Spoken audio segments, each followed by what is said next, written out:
यादव कह रहे हैं कि आप लोग कितना भी परेशान करिए, कितना भी प्रताड़ित करिए, हम लोग और मजबूत हो रहे हैं और 2025 में आप लोगों को दिखाएंगे। अरे जिस तरह से परेशान किया जा रहा है लालू यादव को। वो क्या कहें, परेशान किया जा रहा है तो करनी का फल जस करनी तस पावहु दाता। जो जैसा करेगा वैसा तो उसको फल भोगना पड़ेगा ना।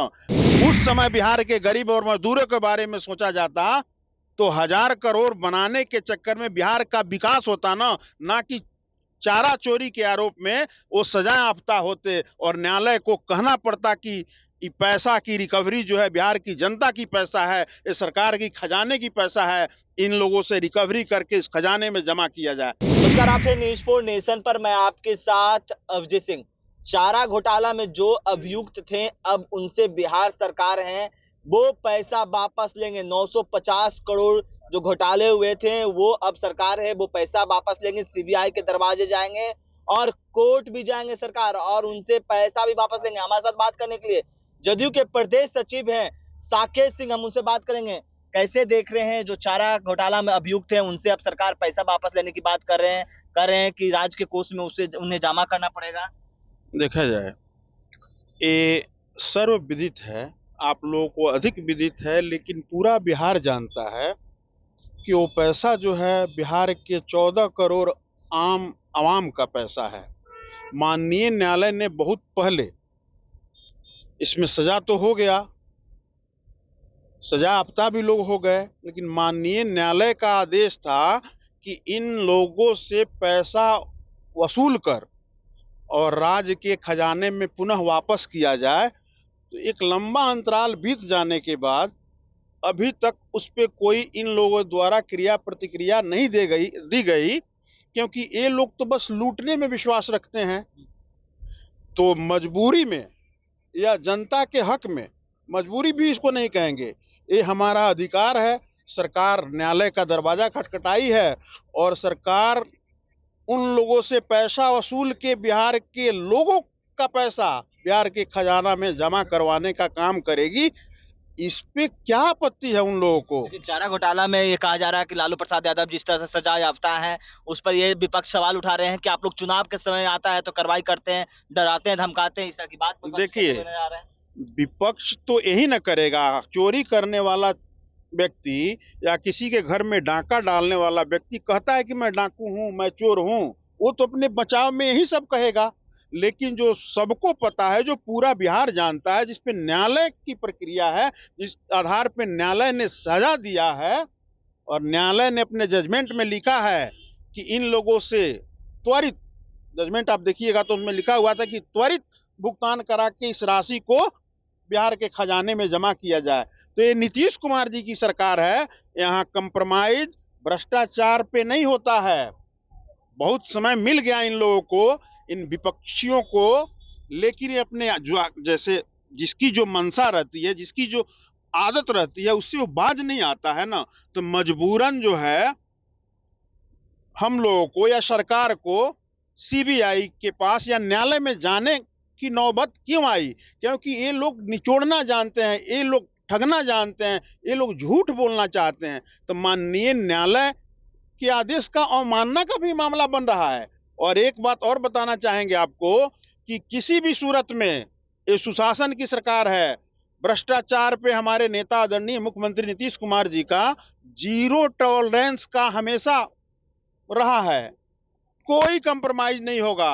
अगर वो देने में अक्षम है तो उनके पास हजारों करोड़ की जो अकूत संपत्ति बिहार के खजाने को लूट कर बनाया गया है, उससे हम लोग रिकवरी करने का काम करेंगे, या वो संपत्ति बेच के उस खजाने में वो पैसा जमा करने का। अब इतनी भी तो नैतिकता के आधार पे थोड़ी सी भी हया हो, या लगता हो कि नहीं ये बिहार के आम आवाम का पैसा है, तो ये नौबत ही नहीं आती कि सरकार को न्यायालय का दरवाजा खटखटाना। चुनावी समय में जिस तरह से कार्रवाई की जा रही है तो विपक्ष इस पर हमलावर है।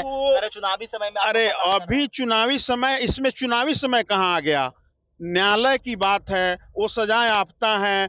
जब कोई घोटाला किया तब उसको नहीं लगा कि हम चुनाव में जाएंगे या हम राजगद्दी पे बैठेंगे या हम अपने घोटाले के बाद किसी और को बैठा देंगे। तो उस व्यक्ति की भी तो जिम्मेवारी थी कि वो सोचे, तो नहीं, वो सोचने वाले लोग हैं नहीं।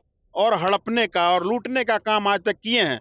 सरकार का ये फैसला जो है 14 करोड़ आम आवाम बिहार के लिए बहुत ही सुखद है और इससे बिहार के लोग अति प्रसन्न हैं। लेकिन तेजस्वी यादव कह रहे हैं कि आप लोग कितना भी परेशान करिए, कितना भी प्रताड़ित करिए, हम लोग और मजबूत हो रहे हैं और 2025 में आप लोगों को दिखाएंगे।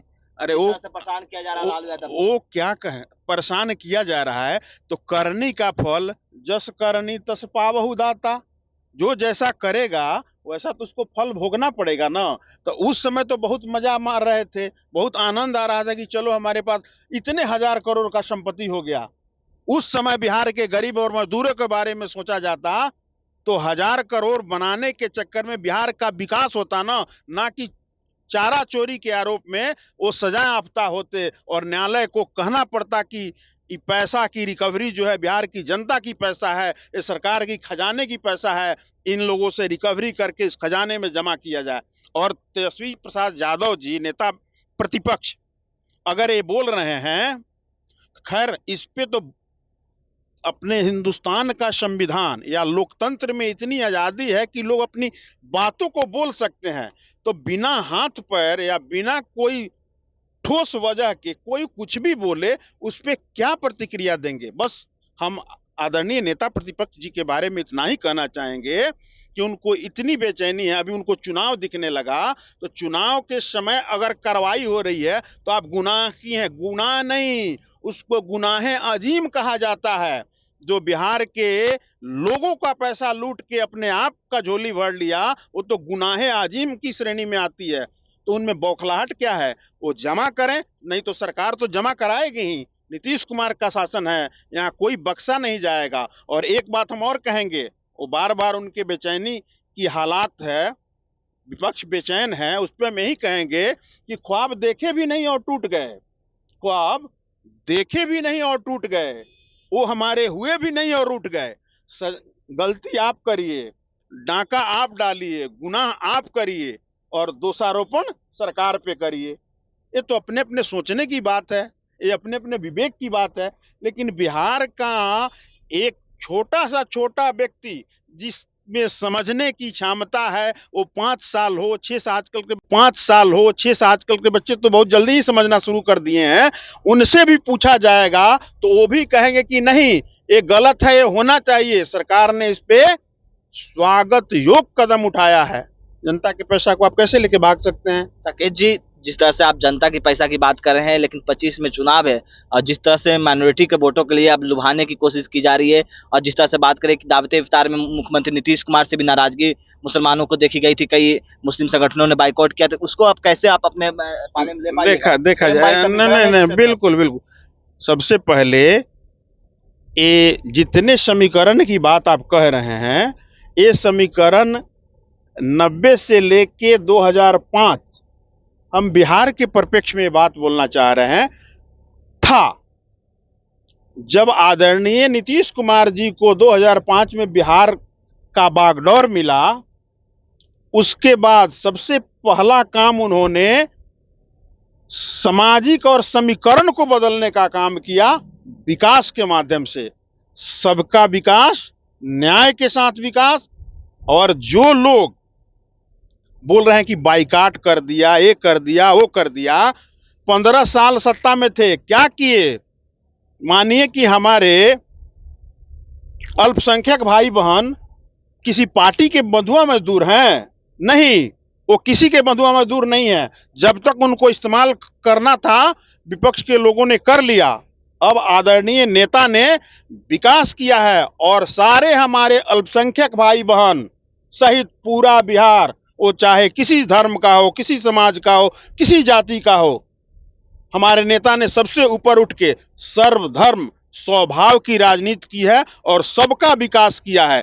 उसकी चिंता भी, नाराजगी भी तो है वक्फ बोर्ड को लेकर, जिस तरह से नीतीश कुमार बीजेपी के साथ में है। नहीं है। अल्पसंख्यक भाई बहन आज के डेट में नहीं, 2005 से आदरणीय मुख्यमंत्री बिहार विकास पुरुष नीतीश कुमार जी के विकास के साथ है, आज भी नीतीश कुमार जी के विकास के साथ हैं, आज भी एनडीए सरकार के साथ हैं। क्योंकि उनको भी पता है कि सारे दलों ने हमारा शोषण किया, हमारा इस्तेमाल किया, लेकिन काम करने की बारी आई तो इकलौते बिहार के नेता नीतीश कुमार जी जब आए तभी सबके लिए काम होने का काम किया। जितना काम उन्होंने मंदिरों के लिए किया, जितना काम उन्होंने मस्जिदों के लिए किया, जितना काम उन्होंने अल्पसंख्यक भाइयों के लिए किया, जितना काम उन्होंने हिंदू भाइयों के लिए किया।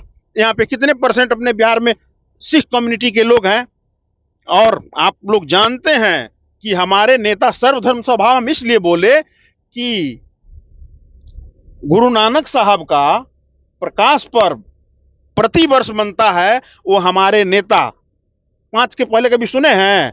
जो पंजाब की सरकार नहीं मना पाती है उससे बेहतर ढंग से नीतीश कुमार से सभी धर्म का सम्मान करना विपक्ष के लोग सीखें और तब उस पर अपनी प्रतिक्रिया दें। यानी कि नीतीश कुमार सभी धर्म को, जाति को मानते हैं। सभी जाति मानते क्या है, किसी से पूछिए। यहाँ पे हमको लगता है कि सबसे कम आबादी हमारे सिख भाई लोगों का होगा, लेकिन गुरु साहब का त्योहार आता है, प्रकाश पर्व का त्योहार आता है, 20 साल का ट्रैक रिकॉर्ड निकाल लीजिए, 20वें साल में हम लोग हैं कि बिहार ने और आदरणीय मुख्यमंत्री नीतीश कुमार जी ने कीर्तिमान स्थापित कर दिया प्रकाश पर्व मना के।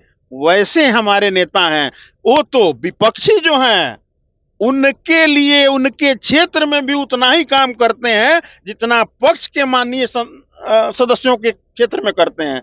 वैसे व्यक्तित्व पे उंगली उठा देना वो ठीक है, लोकतंत्र में लोग उठा रहे हैं, लेकिन साक्ष्य के आधार पे उठाने का न किसी में हिम्मत है और ना कोई उठा सकता है, क्योंकि विकास के मामले में नीतीश कुमार देश का, हम देश की बात कर रहे हैं, देश का कोई ऐसा नेता नीतीश कुमार को समाजवाद और सेक्युलरिज्म, जिसको सेकुलर कहते हैं, उसका पाठ नहीं पढ़ा सकता है। नीतीश कुमार ने घट घट का 41-42 साल 40 प्लस का उनका राजनीतिक कैरियर है।